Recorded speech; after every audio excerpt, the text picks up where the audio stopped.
My wife never expected that cheating would destroy everything for both her and her affair partner. I've always seen my wife as my closest confidant, someone dependable and trustworthy. So it was a shock when she took a wrong turn and faced the consequences. Tonight, I hoped for a bonus, but had doubts. It was the first time in 3 years I wore my dark blue tuxedo, looking sharp yet feeling out of place. Instead of relaxing in my favorite chair with a drink, I found myself at a fundraiser, a big social event in our small Midwestern town. I had asked my wife to dress up, and she certainly did, maybe too much. She looked stunning but overly tempting. At 35, she was at her peak beauty, turning heads as she descended the stairs in a revealing maroon dress. Despite her allure, she was mine, and I made that clear. While I'd rather be home, my wife seemed comfortable mingling with the city's elite. She had a natural charm, drawing people to her effortlessly. As I returned from the bar, I found her engrossed in conversation with Senator Thomas Hawthorne, a charming figure often compared to Tom Hanks. His presence seemed to captivate her like never before, leaving me feeling like a bystander to her infatuation. Noticing they ignored me, I stepped in, politely reminding the senator of my seat. He continued chatting with my delighted wife, so I intervened more assertively, placing drinks between them until he got the message. When he finally acknowledged my presence, he announced he'd leave to find his seat, dismissing me. Fuming, I returned to my place, calling him foolish. My wife defended him, claiming I was rude to a senator. I reminded her of our relationship boundaries, but she rolled her eyes, a move I always disliked. Avoiding a scene, I dropped the matter. Dinner passed, and the band resumed playing. I invited my wife to dance, but she refused, leaving me disappointed. While I chatted with others, I kept an eye on the senator, who eventually left for the veranda. Concerned, I found him there, arm around my wife, engaged in a serious conversation. I intervened, but someone stopped me, warning not to mess with the senator. "I'm warning you, that's my wife he's touching," I gritted out as I was pushed back into the ballroom. Demanding he retrieve her, I threatened a scene. He cursed quietly, turning back to the senator. He returned, appearing flustered, claiming ignorance. I grabbed her hand, leading her out. The ride home started in silence, but I knew it wouldn't last. She unleashed, accusing me of humiliating her. I defended my boundaries, reminding her of our marriage. "You're being possessive," crossing a line. "You acted like a love-struck teen," she retorted, blushing. She remained silent, conceding my point. Our tension affected the kids. Dinner became awkward. On Wednesday, she insisted on a serious talk, never a good sign. It ended poorly. She revealed plans to attend another fundraiser with the senator, calling it a non-date. I objected, questioning the appropriateness. She denied any wrongdoing, claiming innocence. I challenged her definition of a date, citing a double standard with her friend Angela, known for her charm. Her reaction confirmed my suspicions. "It's completely different, you know that," she argued. "A date with a U.S. senator isn't the same as a regular date." "There's a big distinction, right, Haley? You can't go out with another guy. We're married, remember?" I reminded her, emphasizing our vows. "You don't know me, Richard. Even though we're married," she retorted. "I can do what I want." "I'm not saying you're my property, but you're the mother of our kids. I don't want to break up our family," I pleaded, hoping to reach her. "You're being ridiculous," she dismissed, refusing to acknowledge the seriousness of the situation. I was shocked when Haley appeared in a stunning white gown for her date. Our kids were amazed, asking why she was dressed up. She struggled to explain, but I intervened, bluntly stating the truth. As the doorbell rang, I confronted her with a choice, him or us. She opened the door to a security guard, revealing a black limo outside. "Remember to behave for Daddy," she said before leaving. I assumed it was her, stunned momentarily, before focusing on my kids, who needed attention. Drowning sorrows in booze wasn't an option. I planned a few FaceTime calls, one to my parents, one to hers. The kids enjoyed chatting with their grandparents, starting with Haley's parents. I anticipated her recent actions would upset them. We laughed until Haley's absence was noticed. "Where's my daughter, Richard?" "Have you hidden her?" my mother-in-law joked. I softly explained Haley was on a date with Senator Thomas Hawthorne, expecting her return the next day. Shocked, my in-laws couldn't believe I let her go. I tried reasoning with her, emphasizing family neglect, but she seemed convinced it was acceptable. The kids took over the conversation, a welcome distraction. Later, I called my parents, receiving less sympathetic advice from my mother, who recommended a lawyer. After a few calls, I ordered pizza, watched a Disney movie with the kids, and struggled to sleep, distracted by ESPN. In the morning, I made pancakes and bacon, reassuring the kids their mom would return soon, even if it was uncertain. There was no rush to come home after spending the night with another man. The black limo arrived in our driveway around 1:00 p.m., catching the attention of our kids and neighbors. Usually, they'd rush to greet their mom, but this time they stayed put, disappointed by her lackluster appearance. She still wore the same dress from the night before, now wrinkled and tired-looking. I sat in the living room as she entered, showing no eagerness to greet her. "Hey," she greeted, acknowledging our night apart. "Looks like you and the kids managed without me," I replied sharply. She headed upstairs, asking for rest and a shower. I raised my hands and mocked surrender, realizing our relationship was over. Now I focused on making things easy for my kids, avoiding becoming a weekend-only father. The question lingered: could I stay until the kids graduated high school? When Haley finally came downstairs at 7:00 p.m., I'd already made dinner. I mentioned leftovers in the fridge, receiving a faint smile. The kids sensed tension and kept their distance. Alone, Haley accused me of poisoning their minds. I denied it, highlighting the impact of her actions on them and our neighbors. "I didn't break up our family," she defended, shifting blame to me. "It's up to you. If you can work on your ego issues, we can heal and keep our family together. But if you continue being petty and nasty, we'll have to go our separate ways, and you can be Mr. Part-Time Dad," she warned. Catching me off guard, I had expected regret, not resistance and anger. "It's 1:00 in the afternoon, you idiot," I retorted. "You couldn't get enough last night. Needed a half-day fling, huh?" She paused, avoiding my gaze. "We can get past this and go back to how things were. I know I hurt you, and I'm sorry, but I needed this for myself, and I don't regret it," she said unapologetically. "That's a terrible apology, if that's what it is," I remarked. "You're only sorry for hurting me, not for anything else." "It was amazing, for you," she said defensively. My response matched her conviction. "Your actions betrayed our vows and our family." I recounted how surprised she was when I found her in our guest bedroom. "We can't move forward unless you try," she pleaded. "No, it's too late now," I clarified, locking her out of the room. I slept soundly that night, exhausted from 48 hours of tension. The next morning, I continued our Sunday brunch tradition, making Belgian waffles. "Mom looks rough, like she hasn't slept," Ellie observed as we sat down to eat. "Maybe you should go out more on Friday nights," I suggested. Haley burst into tears and fled to the bedroom, leaving the children puzzled. "Did I say something wrong?" Ellie innocently asked. "No, sweetheart. Mommy probably just missed the waffles," I reassured softly. Later, as I relaxed in my lazy boy watching the Cubs game, the bedroom door slammed open and a frantic Haley stormed in, ranting incoherently.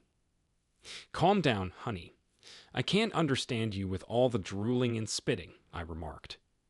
She sobbed, accusing me of making her seem promiscuous to her parents. "What's a Kardashian, Mommy?" Elise asked, joining the scene. I exchanged a glance with Haley, who composed herself and sent the kids to their rooms before confronting me. "Tell me," she demanded as soon as the kids were out of earshot. "I saw no reason to hide it from your parents, since you were just following a senator to a fundraiser. If they agree with me, it's not my fault. And by the way, my mom had a similar reaction, so watch out next time she's near." "No, it's not like that," she began, then stopped abruptly. "An amazing experience," I interjected. If looks could kill, I'd be a stain on the chair, but it didn't bother me much. I gestured for her to move so I could see the TV before she hurried out of the room. For the following 2 weeks, I slept in the guest room. Noticing this, I told the kids that I had a cold and didn't want their mother to catch it. I assumed Elise had figured out my deception, but she prudently kept it to herself without saying anything. A 7-year-old child demonstrating such impressive intelligence surprised me. One night, an hour after Haley had gone upstairs, I returned to our shared bed and softly climbed in next to her. When the alarm went off the next morning, she snuggled up next to me. "It feels great," she muttered. "It's time to come to your senses." She attempted to touch me, but I stopped her by placing my hand on her forearm and drawing her hand away. I adjusted our position so that we were facing each other on the bed. Certain acts are best performed when you can make direct eye contact. "Before I decide to sleep with you again, you will have to get tested and provide me with the results," I said softly. "You might be willing to trust the senator, but I am not." Tears welled in her eyes. She appeared to be about to say something, but then decided not to. Instead, she simply nodded. It revealed to me that she and the senator were not using protection. The scenario was growing more intriguing. Originally, I planned to stay until the kids finished high school, roughly another 14 years until Nate headed to college. My love for them made me willing to endure, but the prospect of long-term closeness absence, especially with an attractive woman under the same roof, seemed untenable. Despite concerns about my reputation, my feelings for her had dwindled over the past 2 weeks. Seeing her leave the bed with sadness no longer stirred me as it once did. My own pain prevented me from offering comfort. Who was she now? The woman I married would have understood my disapproval of her seeing someone else. Haley and I met in college, started dating 3 months later, and married within 2 years. She worked as an actuary, a job requiring precision and honesty, traits that balanced my spontaneity and humor. Despite our differences, I envisioned celebrating 50 years of marriage. Senator Thomas Hawthorne unexpectedly became a part of our lives. 10 days after returning to our shared bed, Haley handed me an envelope as I came home from work. Inside was her clear bill of health. "Hope you're satisfied," she coldly whispered. "You have no idea how humiliating this was. I may never face Dr. Sanders again." "Not my fault, baby," I replied plainly. "Stay faithful, and you won't be embarrassed." She hissed softly but couldn't retort as she walked away. I pressed on. "How often has the senator contacted you?" She began, but I silenced her with a gesture. With a grimace, she handed over her phone. I found texts and calls from him, but no evidence of further meetings. "Damn it," I exclaimed. "We're on thin ice." Agreed, she returned seriously, pocketing her phone and heading to the kitchen. That night, she showed me affection in bed, and instinct took over. I didn't have feelings for her. I just fulfilled my needs. I knew she tried to win me back, but I was preoccupied. Haley's abrupt return home sparked neighborhood gossip. Sympathetic looks from men and smirks from women hinted at rumors. One evening, Elise approached me, asking about a women's club. I kept my composure, explaining Mommy's mistake and reassuring her. I hugged her, concealing my emotions, knowing this moment would haunt me forever. A feeling of normalcy gradually returned to our household, at least as far as I could see. Yet it was a different kind of normal. Whether Haley admitted it or not, things would never revert to how they were before that day. I couldn't fully trust her again, nor could I forgive or forget the profound disrespect she had shown me and our family. Love, to borrow from Tina Turner, what does love have to do with any of this? 6 months later, Haley seemed to grasp something or find the courage to speak up. Following that evening, which she instigated, I turned away from her to sleep, as had become customary since then. Before she said anything, I could hear her crying. Richard, can we talk?" "What's up?" she asked meekly. "Sure," I sighed. "Could you please turn around?" Her tone conveyed clear irritation as she inquired. I sighed again, trying to mask my frustration, then I turned to meet her gaze. She kept glancing at my eyes. "Do you realize how long it's been since we were close?" "Say it," I insisted. "You had the courage to do it, have the bravery to admit it." "We haven't been close since I went on a date," she said. "I noticed," I said. "You satisfy me physically, then sleep. You ensure I'm happy, but it feels purely physical, and you haven't hugged me since. I miss that closeness." You can't even say those words, baby, I replied. Your date, you cheated on me with him. Admit it. I'm not stupid. You go on a date and don't come back until the next day. You make it seem cheap and disgusting, she protested. Yes, we were making love on Saturday night, and it was great. He was gentle and caring, just like you. Really, it was an unforgettable experience. That's why we're not making love anymore, yes, don't you see? You gave him something that, as you promised, was exclusively mine, and you enjoyed everything. It was unforgettable, as you said. Come on, Rich. It was only one night, 2 days. From a statistical standpoint, this is little compared to the hundreds of days we'll spend married. We can forget it, Rich, if you're willing to try, she pleaded. Thanks for the math lesson, but I've never seen our marriage as a math problem. Would you feel the same if I did it with Mary Jo Young? Mary Jo Young, she exclaimed, puzzled. Mary Jo Young, a divorced blonde with a nice figure, lies close by. Almost every woman on our street watches her closely with their husbands. Wait, are you suggesting you want Mary Jo? No way, she exclaimed. Listen to your inner voice. I never said I wanted Mary Jo. That was you.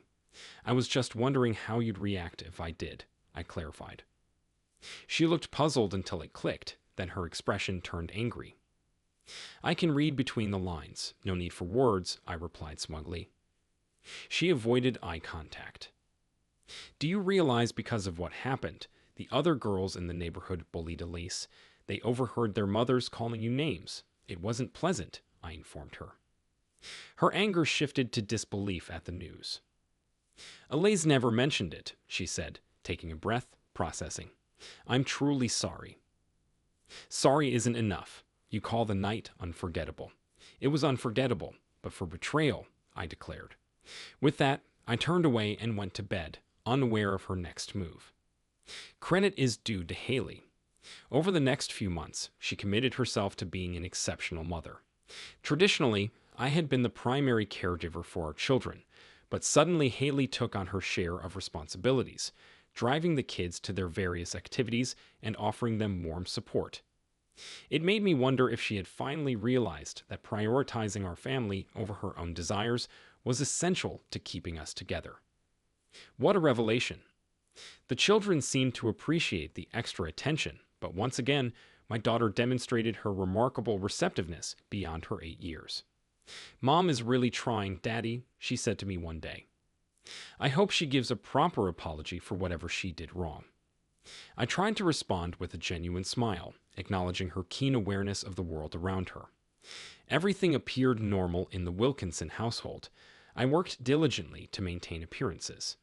As for Haley, she seemed eager to make tremendous efforts not only to uphold appearances, but also to regain my favor. We were two individuals sharing a roof and enjoying certain benefits. Despite her strong desire for normalcy, she expected me to give in eventually. Somewhere within me, remnants of my affection for her remained. However, I couldn't erase 9 years of having her as the focal point of my life. She made things harder for herself by maintaining communication with Senator Hawthorne. I checked her phone calls and messages shortly after her date. She made sure they were clear, yet she didn't realize how easy it was to clone a phone and access all communications. He seemed to keep in touch regularly, while she tried to keep him at arm's length, at least for now. Can we schedule another date soon? I'll be in town, he texted nearly a month ago. My hubby is still upset from last time, she replied. I can't risk it. Needless to say, I wasn't impressed. A month later, we marked our 10th anniversary with a family trip to Chuck E. Cheese's. The kids had a blast, but Haley didn't. She waited until the kids were playing games before expressing her disappointment with me. We've always marked our anniversaries, just the two of us, with a special night. You're altering tradition because you're still holding a grudge. When did you become so petty and small? She remarked. Once more, the answer to that question is similar to many others about your date. You did this to me, to us, and to yourself, I replied. Can't you move past this? She pleaded. How often do you two communicate? I asked directly. She dared to smirk before reaching into her pocket, retrieving her phone, and handing it to me. I tossed it high into the air and caught it easily when it fell. I understand you've been disloyal, but I also acknowledge your intelligence. I bet there's no evidence of your affair on that phone, not since I confiscated it the first time. However, there are records of past texts and calls that you may not have initiated, but I've never heard you explicitly reject the person. Why is that? Her cheeks flushed as she looked away. Yes, I knew that was a rhetorical question, I muttered. Amidst this turmoil, my career and my children provided stability. Though my colleagues often remarked that I looked like I needed a good night's sleep, or even 6, I was convinced I was developing an ulcer. My hard drink consumption had increased and sleep was elusive. There were nights when I lay awake for hours, staring at my wife, wondering what went wrong. She insisted on loving me, justifying her actions as separate from our relationship. She felt entitled to her night out with Senator Hawthorne and showed no guilt for her behavior, only regret for the injury she caused me. I waited for the other shoe to drop. Surprisingly, my mother-in-law became a source of strength during this challenging time. She repeatedly expressed regret for her daughter's actions. We apologize, Richard. We didn't raise her to be this selfish, but I really hope you can find a way to move past this, she said during one of her calls to check on me. I knew what she was doing for the children. As I headed to the kitchen, I grabbed another cooler of beer to take outside. We were having our usual monthly summer picnic in the neighborhood. Outside, we had 2 grills going, offering a variety of hot and cold dishes, fruits, desserts, and drinks. The weather was perfect, sunny, and 80 degrees Fahrenheit with hardly a breeze. The gathering had started a few hours ago and was expected to continue for another 5 or 6. These gatherings were always enjoyable for both kids and adults alike. As I moved through the house, I heard female voices from our home office, typically off limits to non-family. I intended to redirect them to the family room or living area. While most activity happened outside, sometimes someone sought refuge indoors for AC or quiet talks. However, this particular space posed a problem. Yeah, when Richard takes charge, I can't help but think of him. He's assertive, driven, and focused on his goals. Sometimes I can't shake the memory of that night. It's something I'll cherish forever, Haley declared to her companion. As I approached the room, I halted in my tracks, my legs weakening, almost stumbling. Damn, how many people know I'm being betrayed? I heard laughter. Apparently, there were 3 of them inside. I missed the rest of the conversation as I fought the urge to vomit. I was relieved to reach the restroom before getting sick, emptying everything from the night before, breakfast, and lunch. After tidying up, I brought the cooler of beer outside and gave 2 bottles to the guys manning the grills. Hey, Rich, you all right? You seem a bit off, said John Lacey, casually concerned. John, I'm good, I replied before drifting away. I stayed quiet for the rest of the gathering. When Haley and her friends returned, I felt eyes on me and noticed smirks aimed my way. Maybe I was losing it, but it seemed like almost every woman at the barbecue was sneering at me. Later that night, after putting the kids to bed and finishing the cleanup, I confronted my wife about my discomfort. She sat on a lounge chair, sipping a wine cooler, looking content. I joined her. Did anyone show up today who doesn't know about your affair? I asked sincerely. She looked taken aback. I returned her gaze, pretending innocence. I might have mentioned it to a couple of girlfriends recently. It was quite the experience, she chuckled. Heck, a charming senator. I couldn't help but share. So first you cheat, then you embarrass me in front of your friends, making every husband aware of your infidelity and branding me as a betrayed man, I accused. I'm not unfaithful, and I won't tolerate being labeled as such, she yelled back. It was just one mistake. I didn't sleep with a stranger in some cheap motel. Her eyes flashed with intensity as she rose from her chair. I've had enough of this, she declared, her voice growing louder. You've been playing games for over a year now. Your wife had an affair with another man, a handsome and muscular man. It's time to move forward. I won't be held hostage by your insecurities any longer. If you can't let go, that's your problem. Either file for divorce or face reality. I'm tired of living a lie with you, pretending to be the perfect couple. Decide now. Her outburst caught me off guard, and I sat in stunned silence for what felt like hours. She had already walked away, leaving me alone, even though I had just regained consciousness. I'm naturally reserved and slow to react, which some, including my wife, interpret as weakness. I seldom panic or act hastily. It pains me to think about not seeing my children every day, but I'm hopeful to salvage my family. I had braced myself for the worst with a lawyer on standby to fight for me, so I took action. First thing Monday morning, Haley was served with divorce papers at her workplace before the day was out. As expected, she was not pleased. About 5 minutes after being served, my phone began buzzing incessantly. Ignoring all her calls, I anticipated the brewing storm upon my return home.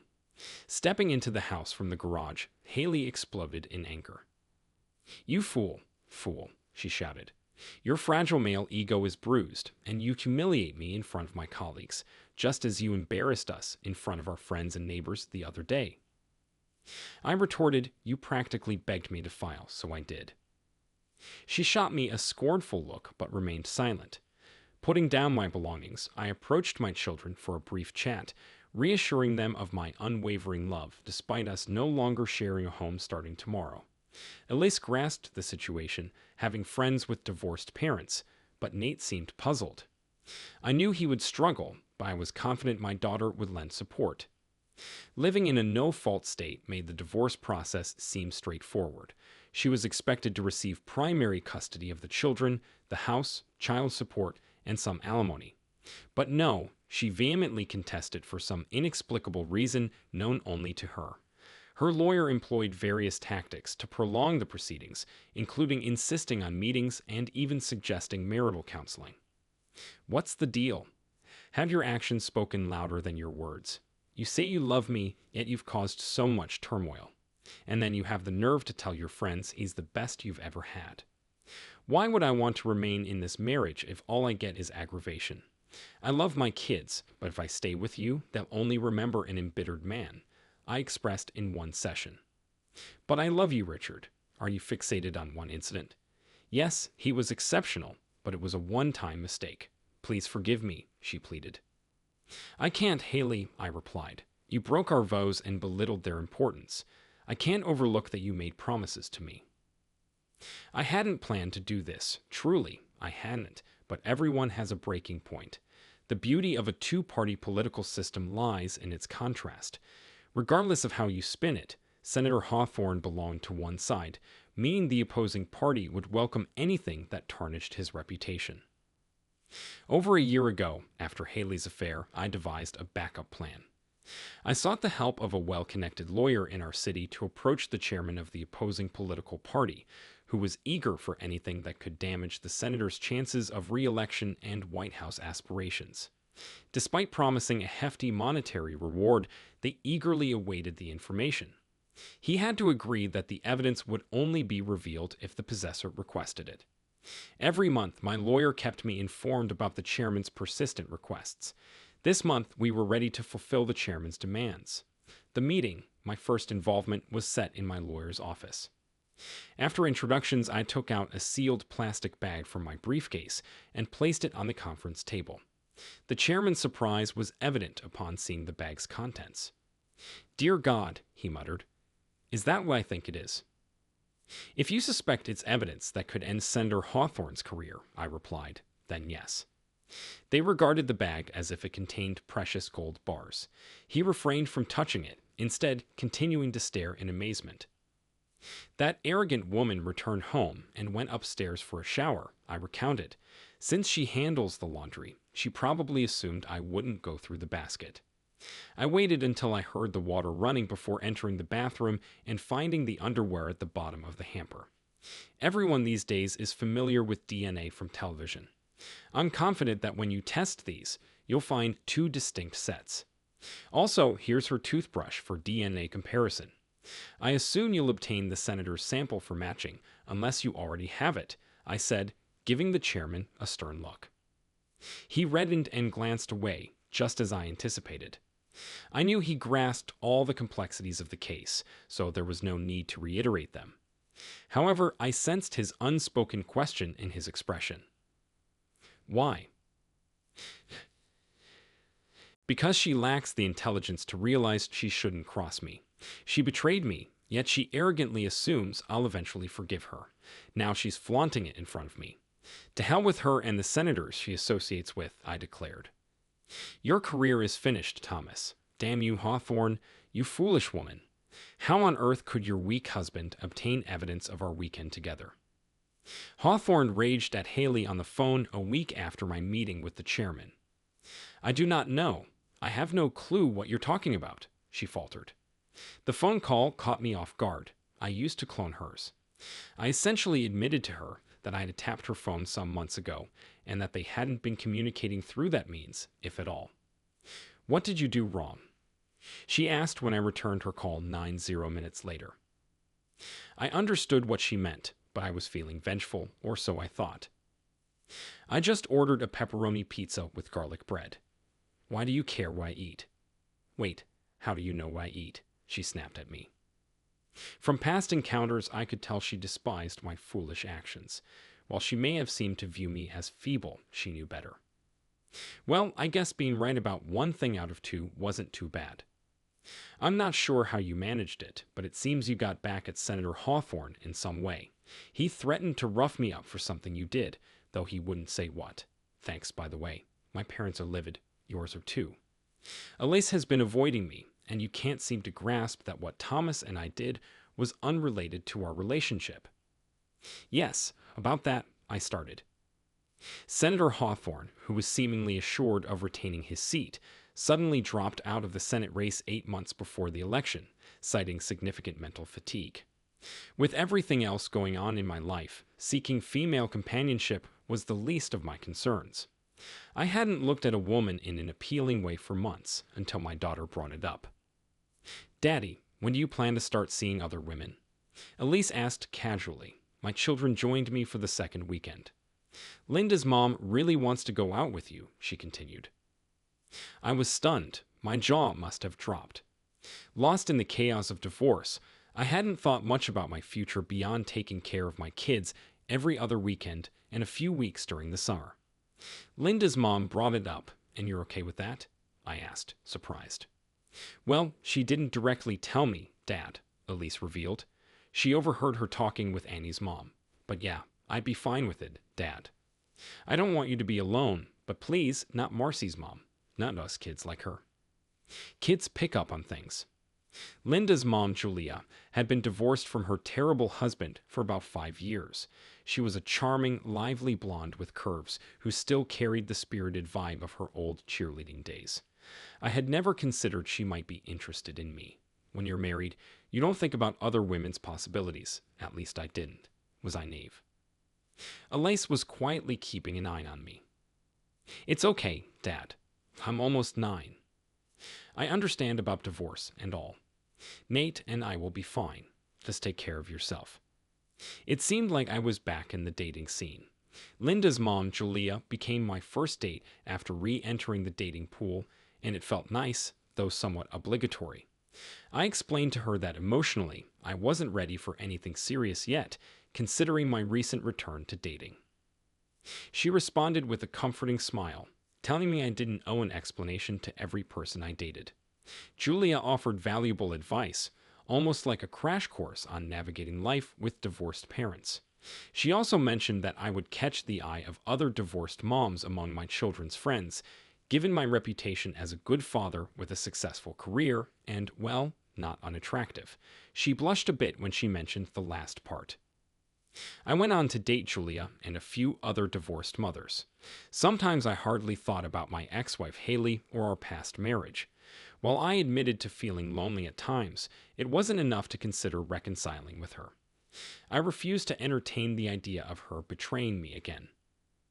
Haley, however, quickly dismissed her affair as a foolish mistake, promising never to repeat it. A foolish mistake, I scoffed. It was poor judgment, a lack of respect, and ultimately selfishness. You prioritized an affair with the senator over your family's well-being. Her mouth opened and closed twice. I sensed her desire to respond, but she remained speechless. I half expected her to persist, despite the fact that she couldn't justify her actions, especially now that contacting the senator seemed pointless. One Saturday during dinner, while the kids and I were visiting, my ex-mother-in-law informed me that he had asked Haley never to contact him again. He seemed to think you played a role in his decision to withdraw from the Senate election, and that she didn't intervene enough, she recounted. I raised an eyebrow and continued eating quietly, opting not to comment. Reader comments.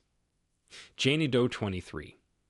Wow, Haley seems incredibly self-centered. I can't believe she thought her actions wouldn't have consequences. Mikey77. Richard handled this with a lot more patience than I would have. Props to him for putting his kids first. Sara loves books. This story is so intense. I was on the edge of my seat the whole time. I hope Richard finds happiness. Dad-of-Duo. As a father myself, I feel for Richard. Divorce is tough, but staying strong for the kids is crucial. Loyal reader. Haley's lack of remorse is astonishing. I'm glad Richard stood up for himself. A few months later, some guys from work suggested going to a new upscale bar with a dance floor. When I was married, I avoided Thursday evening outings like the plague, but now that I'm single, I found myself going out regularly. 4 of us found a table, ordered drinks, and soaked in the atmosphere of the place. I noticed the 2 women as soon as they walked in. The first woman looked to be in her early 40s, but dressed more in line with individuals over 30, aiming to evoke a youthful vibe. She wore a silk blue shirt, slightly unbuttoned, and a short skirt accentuating her long, toned legs. With short dark brown hair and green eyes, she seemed brimming with confidence. On the other hand, her friend seemed out of place in the pub setting, slightly older than her companion, possibly in her mid-40s. She exuded refinement and wealth. Clad in a sweater and skirt from a high-end store, she radiated elegance and beauty with her shoulder-length silver blonde hair and dark eyes. Seating themselves at a nearby table, the women quickly caught the attention of males eager to engage or dance with them. I couldn't shake the desire to dance with one of them, particularly the dark-haired woman who seemed ready for some fun, if not more. She readily accepted dances from every man who approached her. In contrast, the blonde woman danced sparingly and seemed more reserved in her movements. An hour later, I resolved to invite the blonde woman to dance. However, as I approached her table, the brunette grabbed my hand and whisked me onto the dance floor. I became completely captivated by her and forgot about her companion. We danced to upbeat songs until the tempo slowed. When she passionately kissed me, I was entranced. We left the club together and went to my place. Our passion carried over into the bedroom, and that night she shared details of her life. It turned out she and her friend were celebrating her recent divorce. Roxanne proved to be an amazing lover, and we dated for about a month before she expressed hesitancy to commit so soon after her divorce. I respected her perspective, and we parted amicably. However, since our initial encounter, I've never had the chance to inquire about her friend, which sparked my curiosity. Reader comments. Curious Cat. I wonder if Richard will meet the blonde woman again. She seemed interesting. Romantic Athert. Sometimes the unexpected connections lead to the best relationships. Single and happy. Good for Richard for getting out there and meeting new people. A few weeks later, I found myself alone in the bar of another upscale establishment, seeking solace with a drink. It wasn't my turn to care for the children, and after a long week, I had the weekend to myself.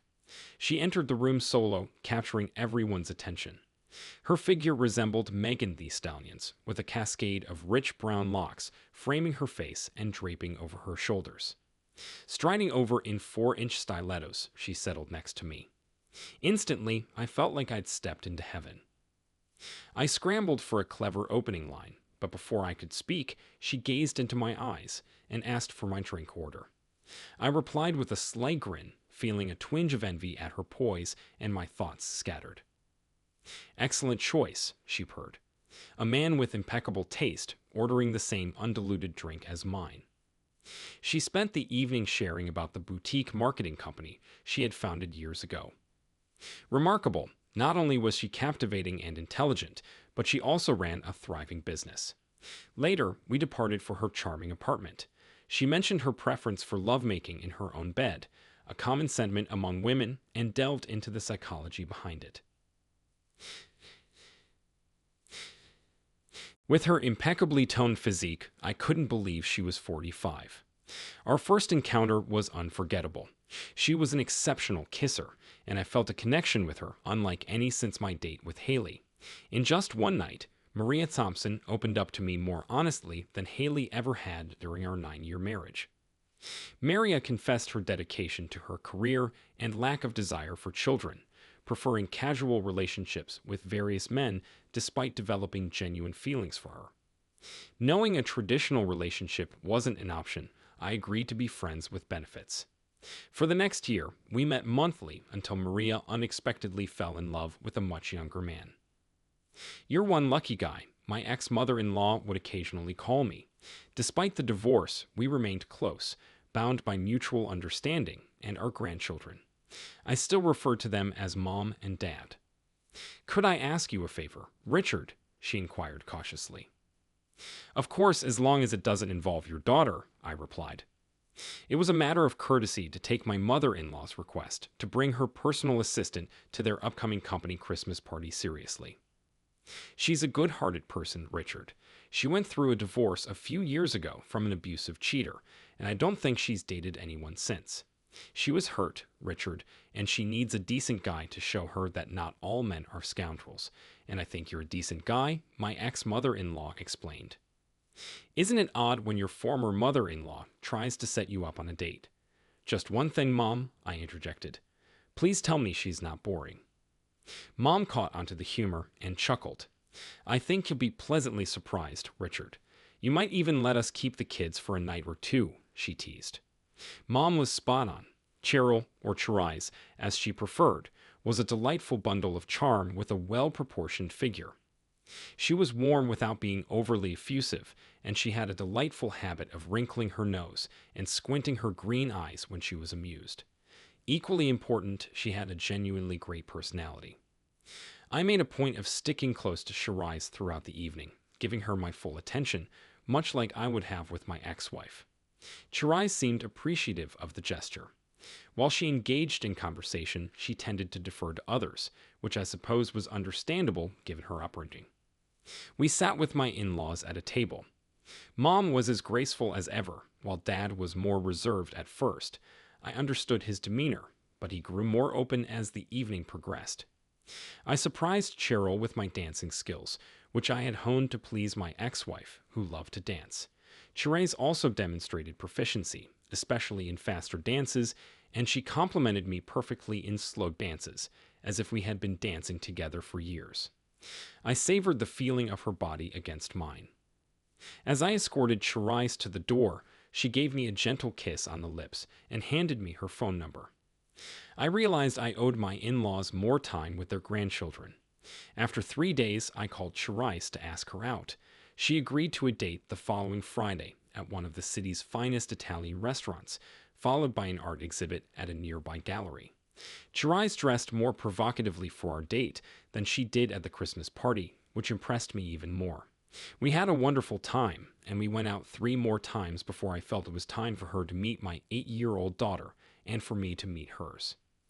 We spent quality time together, playing mini golf and enjoying a picnic in a nearby park. Overall, I felt it went smoothly, particularly because the 2 girls developed a strong bond. However, as expected for his age, my son wasn't thrilled because he believed all girls had cooties. Cherise and I met several times a week, and when I had my children, we engaged in family activities together, including all 5 of us. Everything was going well until a few weeks into the new school year when I received an unexpected phone call from Haley. "I'm not sure what your girlfriend has been teaching my kids, but your son was in the principal's office today for fighting, and his face is all beaten up. He's been suspended for 3 days, and all he can say is that it all started with this Monique girl he keeps calling his sister," she raged over the phone. "First and foremost, you have no right to call my girlfriend names like that. I'll come over after dinner and take Nate out for ice cream. Let's not jump to conclusions until we know exactly what happened, I responded calmly. I heard her sigh before she hung up. After dinner, I picked up Nate and took him to a small, family-owned ice cream parlor. As soon as he got into my car, I conducted a thorough visual inspection. He had a cut on his lip and a scratch on the left side of his face. "You should see the other guy, Dad," he joked. "What's the truth, Nathan Alexander?" I responded with his full name to emphasize seriousness. He winced at the mention of his first and middle names. "A kid was bullying Mo. I told him to leave my sister alone. He threw the first punch, then I punched him hard. They say I broke his nose. It made a loud crack, and there was blood everywhere," he explained, trying to hide a grin. The boy who bothered Mo was 2 years older than Nate. "Will Mo tell me the same story?" I asked. "Absolutely, Dad. I wouldn't have punched him if he hadn't thrown the first punch. I was just defending Mo. You always tell me to look out for Ellie, so I figured it applied to Mo too. She's really small, Dad," Nate said. Nate had a valid point. Monique inherited her mother's petite stature, making her at least half a head shorter than most of her peers. I had always stressed to Nate the importance of looking out for his sister, and it seemed he now saw Monique as part of his family. It was fascinating how the innocence of childhood sometimes outweighed the wisdom of experience. "I commend you for protecting Mo, but let's keep it between us," I told him. "I'll speak with the principal and see what can be done. You might want to update your mother on Mo's status. It seems you and Elise haven't been keeping her fully informed about my life, which I appreciate. However, it might be better coming from you and Elise," I said. I mentioned that my 7-year-old understood completely. "And Dad, when are you and Shirai tying the knot? She's amazing, you know," Nate added. As I mentioned earlier, kids grow up fast, and he was right. It was time to make a commitment to that woman. The following day, I reached out to the principal. The school had a strict zero-tolerance policy for fighting, regardless of whether it was self-defense. However, they also had a zero-tolerance policy for bullying. As a result, the aggressor received a 6-day suspension following interviews with witnesses. Although I disagreed with the policy, I advised Nate not to contest his punishment manually. Furthermore, I assured him of my support and promised to propose to Shirai as soon as I could afford the ring. Things got complicated when Haley discovered Shirai was Mom's personal assistant and that Mom had scheduled their first meeting. "What on earth, Mom? Aren't you supposed to be on my side?" Haley yelled later, according to Mom. "There's no your side," Mom replied. "He's not coming back to you. You completely messed that up, so why let a good man go to waste? Shirai is a wonderful woman and a great friend. She deserves someone like Richard." Mom described Haley's scream as horrifying as she recounted the incident. While both my children enjoyed Shirai's company, my daughter in particular seemed to admire her nurturing demeanor toward me. Shirai had a natural inclination to fulfill my desires, making me feel like the master of my domain. This in turn encouraged me to treat her like my queen. Elise seemed to enjoy witnessing the affectionate banter between Shirai and me. "I'm not sure if you two are endearing or nauseating," Elise remarked one day, "but I enjoy being around to witness it." A couple of months later, our small, intimate wedding only included our 3 children, my parents, and my ex-in-laws as guests. The court clerk who officiated the ceremony was surprised when my ex-mother-in-law stood as Shirai's maid of honor. "It's quite a story," I chuckled when she inquired. Nobody expects the Spanish Inquisition to come from the classic British comedy ensemble Monty Python's Flying Circus. But truth be told, nobody expects an inquiry from a federal marshal either. I was taken completely by surprise when 2 officials entered my office on a Monday morning. It seemed the authorities were upset about a certain former senator's altercation and subsequent injury in the restroom of an upscale restaurant in Houston, Texas. My name, along with that of several other aggrieved husbands, emerged as potential suspects. "I can't say I'm sorry to hear about the senator's troubles. Nobody, and I truly mean that, deserves it more," I remarked to the disgruntled marshals. "You do realize that the fool slept with my then-wife almost 4 years ago. If I had any intentions, wouldn't I have acted long before now?" I retorted with heavy sarcasm. However, the grilling from the federal agents was just the beginning. A week later, a reporter from the Associated Press showed up at my office seeking details about the aforementioned incident. It appeared he had somehow obtained a confidential roster of 26 women the senator allegedly had affairs with during his time in office. At this point, several individuals were aware of Haley's rendezvous with the senator, though I certainly didn't publicize it. Over the years, Haley likely disclosed it to more people than I did, as she took pride in her achievement.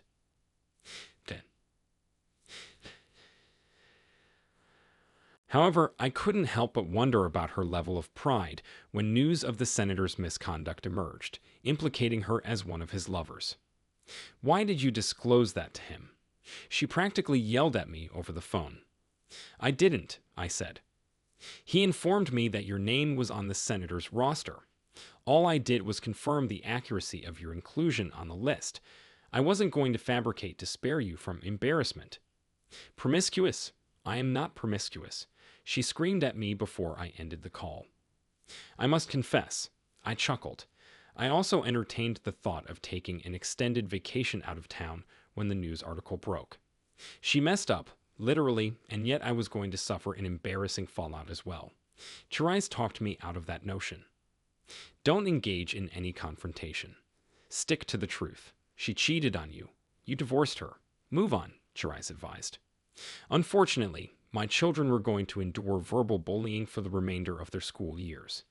We would be addressing the fact that their mother was a self-centered cheater for years to come.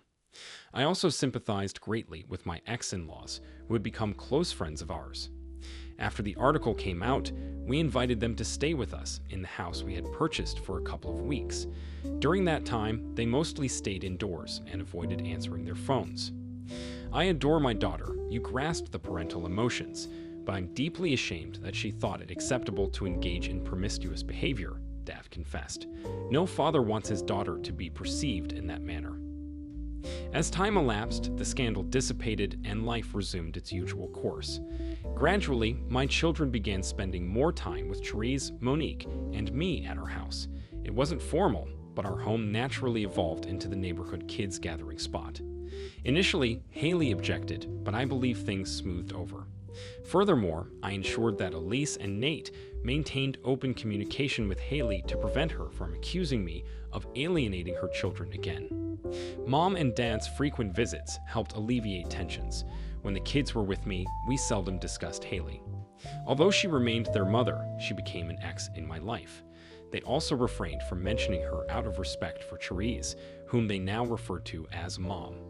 Initially, I sensed discomfort from Haley's parents when the kids started calling Therese Mom, but that soon faded as they had been close to Therese even before our marriage. Amidst the upheaval in my life and my family's, I paid scant attention to Haley's affairs. I knew she occasionally dated, based on the kids' remarks, but I was startled when Elise announced one afternoon that her mother was engaged. A wave of sadness engulfed me for what might have been. Then I felt a comforting embrace envelop me, and my sorrow swiftly transformed into joy for what I now possessed. Reader comments. Happy for Richard. So glad Richard found happiness with Therese. He deserves it. Empathetic soul. This story shows how resilience and patience can lead to a better future. Inspiring. Life goes in. Haley made her choices, and Richard moved on. It's great to see him in a better place. Family first. The way Richard prioritized his kids throughout is commendable. Wishing them all the best.